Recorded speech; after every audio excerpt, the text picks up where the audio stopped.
Josiane terminou de lavar a louça e afundou na mesa, exausta. Ela ainda não conseguia se acostumar com a vida no antigo apartamento da avó, sem uma máquina de lavar louça e uma empregada doméstica visitante. Após o divórcio, Josiane ficou sem nada. A casa e o apartamento foram comprados por seu marido, Vitor, antes do casamento. O carro de Josiane foi registrado em nome da empresa do marido dela. Josiane só conseguiu levar os pertences pessoais dela e da filha da casa. Foi bom que a jovem tivesse o apartamento da avó e não precisasse voltar para a casa dos pais, que moravam em um pequeno apartamento de 3 cômodos com o irmão adolescente de Josiane. Josiane olhou ao redor da cozinha. Tudo ali era antigo, mas tão familiar. Quando criança, Josiane passava muito tempo com os avós, e agora sentia muita falta deles. Meu avô morreu há 4 anos, e minha avó morreu recentemente. Não se passou nem 1 ano. Lembrando-se das circunstâncias da morte de sua avó, Josiane estremeceu, levantou-se, fechou a janela e abraçou os próprios ombros. A avó foi encontrada morta no corredor deste apartamento. A porta da frente estava entreaberta, e o corredor da sala de estar estava uma bagunça. Parecia que tentaram roubar a avó, embora tudo de valor estivesse no local, incluindo as modestas economias da velha senhora e várias joias de ouro. Não houve ferimentos no corpo da avó.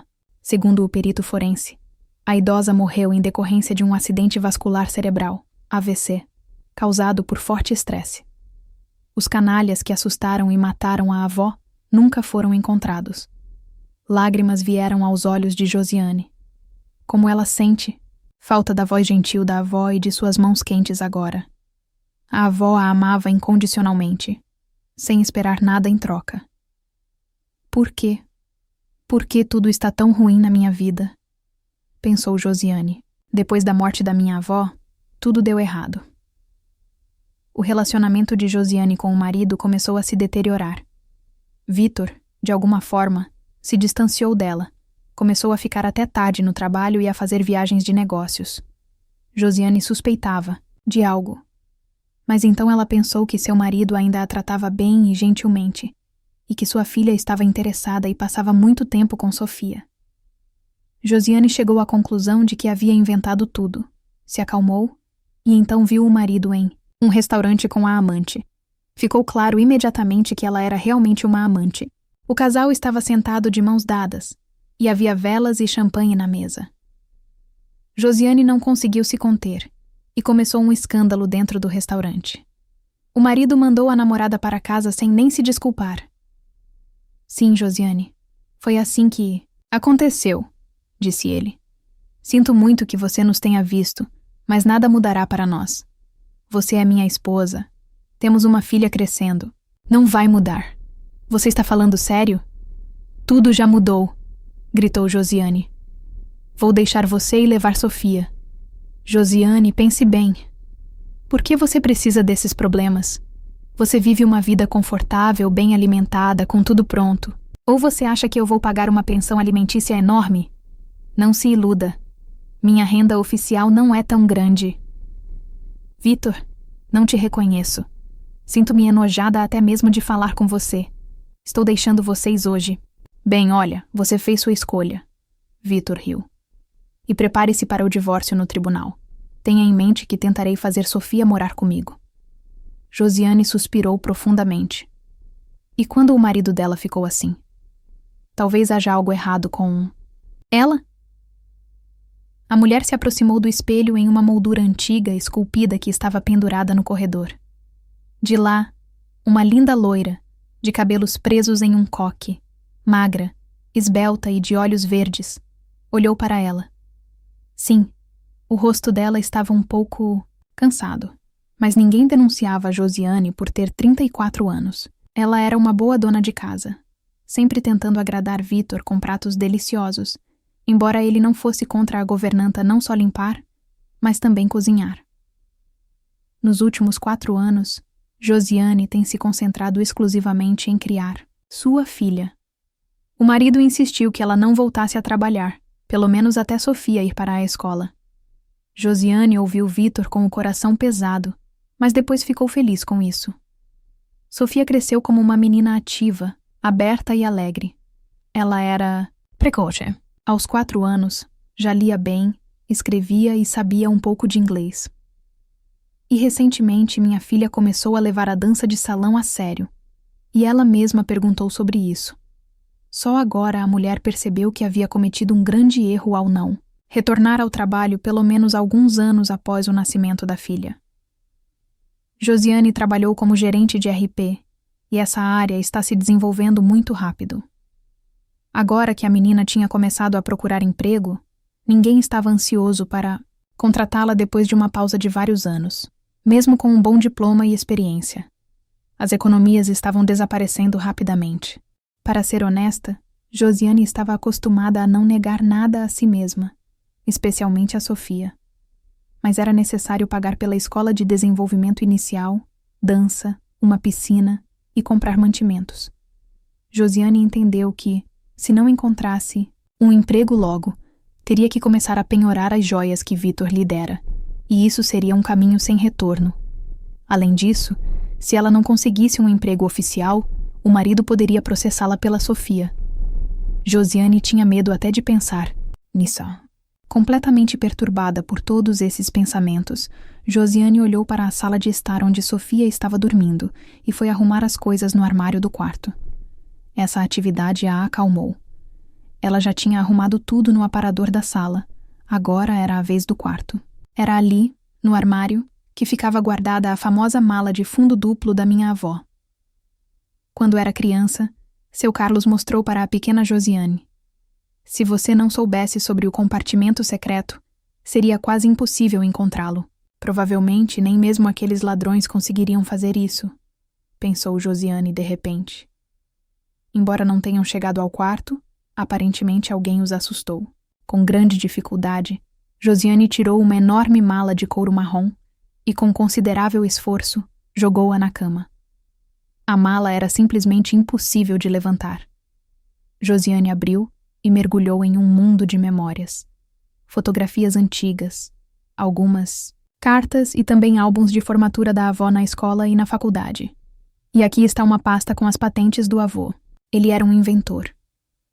Olhando para o conteúdo da mala, Josiane não percebeu que mais de 1 hora havia se passado. Mas já era tarde demais. Era hora de dormir. Amanhã de manhã, ela precisaria ir para outra entrevista. E antes disso, levar Sofia a uma amiga que concordou em cuidar dela. Mas primeiro, precisava ver o que havia no compartimento secreto. Josiane tinha quase certeza de que estava vazio e ficou surpresa ao sentir o tecido macio. A menina tirou da mala uma bolsa bastante pesada, feita de veludo vermelho gasto. Dentro, havia 2 bolsas menores e um pequeno caderno. Josiane ficou muito surpresa. Ela nunca tinha visto nada parecido na casa da avó antes. Josiane abriu a primeira sacola. Imagine a surpresa dela quando tirou um relógio antigo de corrente e um medalhão. Dentro do medalhão havia uma fotografia em preto e branco. Um jovem de uniforme militar, uma mulher com um lindo penteado e uma menina. A fotografia era claramente de antes da guerra, mas Josiane tinha certeza de que não era sua bisavó e seu bisavô na foto. Ela tinha visto as fotos deles muitas vezes. Não, eles eram completos estranhos. Na bolsa, encontrou um pedaço de papel, ainda amarelado pelo tempo, no qual estava escrito: João Alves Andrade, 25 de março de 1937. O que tudo isso poderia significar? O relógio e o medalhão eram de ouro, e obviamente muito caros. Embora o metal tivesse se desgastado com o tempo, Josiane não tinha dúvidas. Completamente perplexa, Josiane abriu a segunda bolsa. Brincos e um anel caíram na cama. As decorações eram muito elegantes e, claramente antigas. As grandes pedras transparentes em formato de pera nos brincos, emolduradas por pedras azuis menores, combinavam perfeitamente com as mesmas pedras do anel. Josiane só tinha visto joias e pedras desse tamanho em museus antes. Elas eram, sem exagero, dignas de uma rainha. As pedras transparentes brilhavam e cintilavam tanto à luz do lustre que não havia dúvidas de que eram diamantes. As joias caras que Josiane tinha, pareciam bijuterias lamentáveis comparadas a esta obra de arte. O pedaço de papel que caiu da sacola dizia: Elizabeth Alves Andrade, 12.113. Em choque total, Josiane pulou e começou a andar pela sala. Onde? De onde sua avó, uma professora comum, ou seu avô, um designer, conseguiram tanta riqueza? Ah, sim, também tem um caderno. Josiane abriu. Apenas a primeira página foi preenchida. Havia 5 nomes com iniciais: Frederico NV, Bruno T, Fernando IP, João A e Elizabeth N. Ao lado dos 3 primeiros nomes, havia sinais de mais e datas escritas entre 1965 e 1980. Não havia entradas ao lado dos nomes João e Elizabeth. Os sobrenomes foram escritos com uma caligrafia desconhecida e as datas foram escritas com a caligrafia de sua avó, que Josiane conhecia bem. O que está por trás de tudo isso? Josiane sentiu a excitação. Não havia sono em seus olhos. Ela foi até a cozinha, preparou um chá forte e começou a pensar, lembrando aos poucos das histórias da avó e da mãe. Sem pensar em nada, Josiane foi para a cama, onde ficou se revirando sem dormir até de manhã. Mal esperando chegar às 8 horas, a menina ligou para a mãe e ouviu uma história muito interessante. Acontece que as joias pertenciam a pessoas que foram reprimidas no final dos anos 30. Claro, Josiane sabia que seu bisavô serviu na Segunda Guerra Mundial, mas sua família não gostava muito de se lembrar disso. Meu bisavô lutou e morreu em 1944. Sua bisavó viveu muito mais tempo que ele, mas o assunto de seu serviço nessa organização terrível era tabu para ela. Depois que o degelo começou, minha bisavó começou a procurar pessoas que pudessem devolver suas coisas. Havia 5 pessoas no total, mas a bisavó e, após a morte dela, sua avó, conseguiram encontrar apenas 3. O restante provavelmente morreu nos campos, ou foi fuzilado, não deixando descendentes. Minha mãe também não me contou sobre isso por muito tempo, disse a mãe de Josiane. Conversamos com ela há apenas alguns anos. Ela sugeriu tentar novamente encontrar aqueles que ela não havia conseguido encontrar antes. Mas achei que era uma ideia estúpida. Quantos anos se passaram? Aconselhei-a a vender essas decorações, mas minha avó recusou terminantemente e nunca mais tocou no assunto. Para ser honesta, pensei que esses eram os tesouros que os ladrões estavam procurando e encontraram. Eu nem disse nada sobre você para não te chatear. Josiane, que bom que as joias foram encontradas. Venda-as. Esse dinheiro será suficiente para você viver por anos sem viver na pobreza. Certo, mãe. Obrigada pela história. Vou pensar em vender. Preciso correr agora. Josiane ficou quebrando a cabeça por vários dias pensando no que fazer. Por um lado, a tentação de vender as joias era enorme. Metade, até 1/3 do valor real desses tesouros seria suficiente para que ela se tornasse uma mulher rica, reformasse o apartamento da avó, ajudasse os pais, comprasse um carro e viajasse com Sofia. No final, Vitor então esqueceria seus planos de processar a criança. Mas, por outro lado, esses valores não lhe pertencem. Elas contêm lágrimas e possivelmente sangue de pessoas inocentes. Seu bisavô, por sua conta e risco, preservou essas decorações e os nomes de seus donos por um motivo.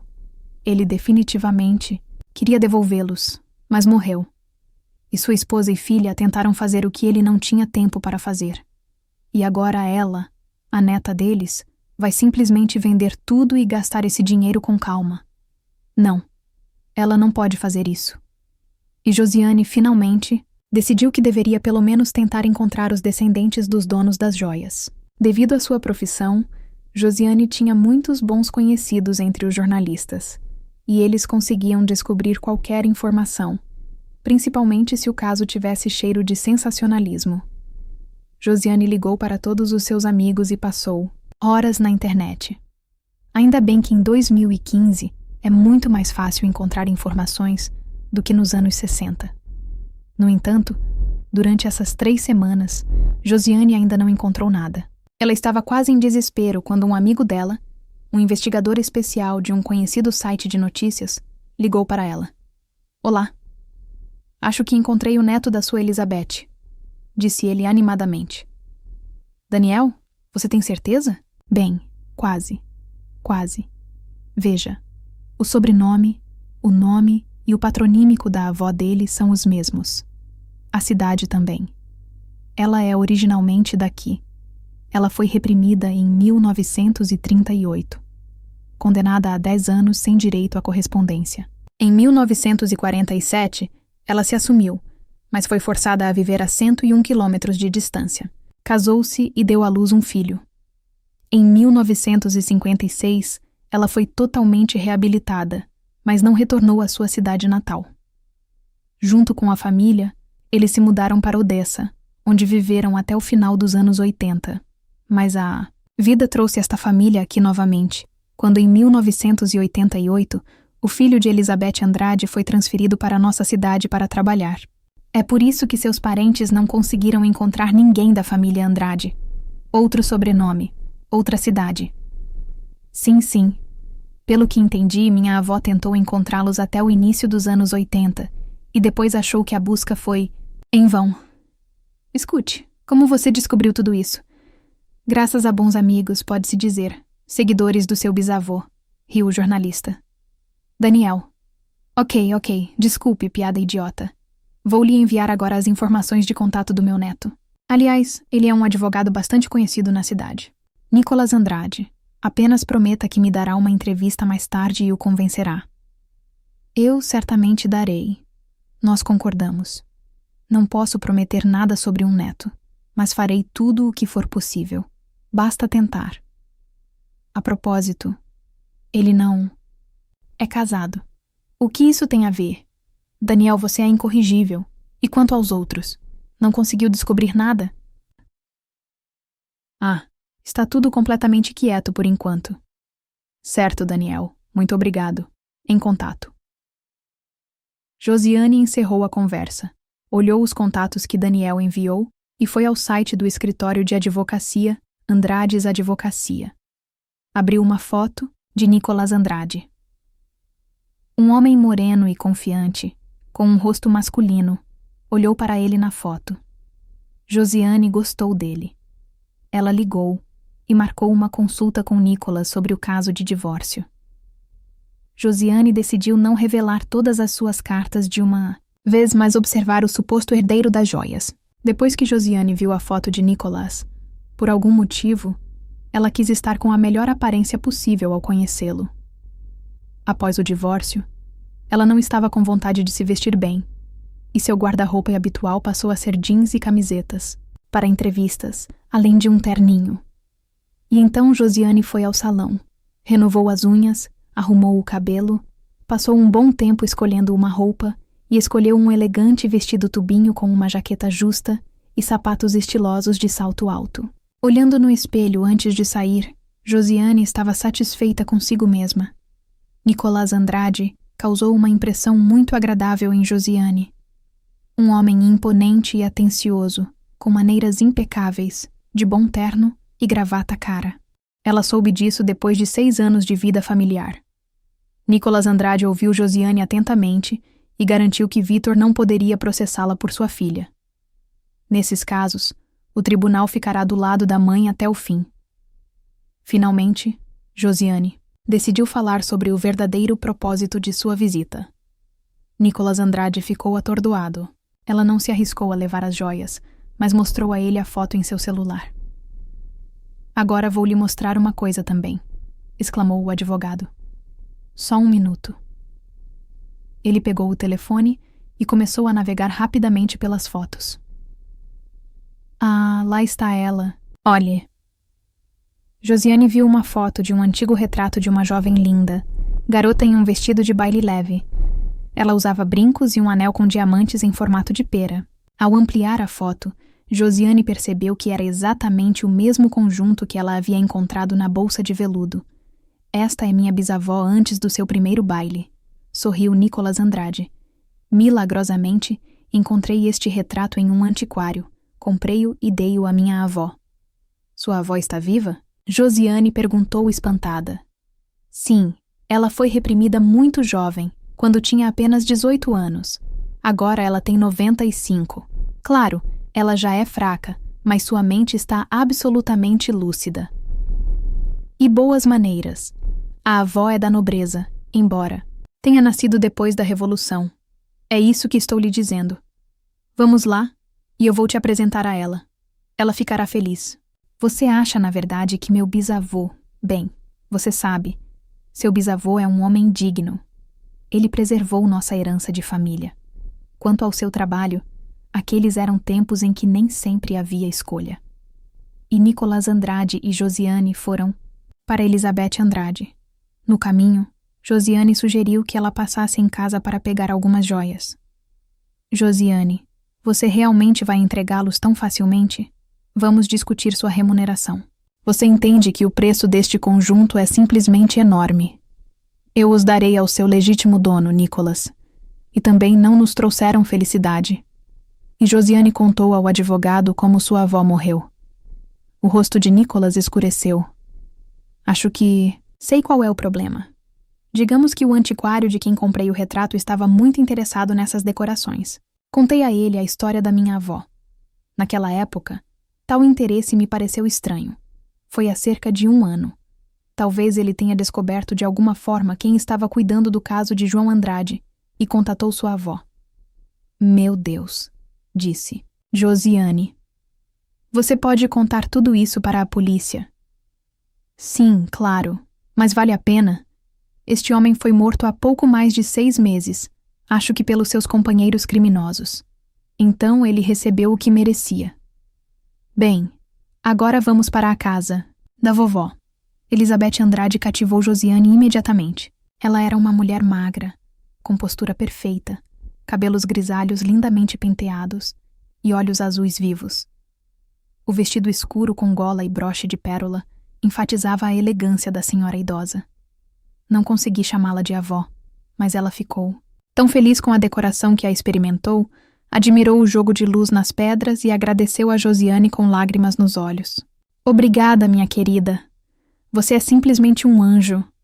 Eu não tinha esperança de vê-los novamente. Mas Elizabeth Andrade não ficou com o conjunto para si, mas o deu ao neto com as palavras: Nicolas, agora é seu. Segundo a tradição familiar, você terá que dá-lo à sua futura esposa. Nicolas recusou, envergonhado, mas sua avó foi inflexível, e ele teve que se submeter. Agradecido, Nicolas conduziu o processo de divórcio de Josiane, para que tudo terminasse da melhor maneira possível para ela, e seu ex-marido só conseguiu morder os cotovelos de raiva impotente. Nicolas Andrade conseguiu um bom emprego para Josiane na empresa de seu amigo. Ele realmente gostava daquela mulher e tentou encontrar mais motivos para conhecê-la. Elas ainda existem? Pensou Nicolas. Bonita, inteligente e ao mesmo tempo decente e honesta. 1 ano depois, quando Josiane acordou, viu uma cômoda de veludo preto no criado mudo. A menina abriu-a impacientemente. Diamantes familiares brilhavam deslumbrantemente no tecido macio sob os raios do sol da manhã, e Nicolas já estava entrando na sala com um enorme buquê de rosas brancas. Sofia, de pijama, estava espiando por trás das costas dele. Nicolas, o que é isso? O que você quer dizer? Estou seguindo as ordens da minha avó. Estou dando uma herança de família para minha futura esposa. Se você concordar em se tornar uma, é claro. Sofia não se importa. Eu já pedi sua mão a ela. Sim, mamãe, é isso mesmo, confirmou a menina. Importante. Josiane riu alegremente. Claro que concordo. E eu pensei que os caminhos do Senhor são inescrutáveis. As joias que seu bisavô havia guardado, agindo de boa fé, milagrosamente lhe trouxeram felicidade muitos e muitos anos depois. Agora me diz. E se você encontrasse um tesouro que não pertence a você, o que faria? Vender ou devolver? Você confiaria em um segredo de família que ficou oculto por gerações? Escreve aqui nos comentários. De 0 a 10, qual a sua nota? Para essa história, quero muito saber. Se você gostou do vídeo, já clica em gostei E não se esquece de se inscrever no canal. Assim você não perde nenhuma história emocionante que postamos diariamente aqui no canal. Um beijo e até breve.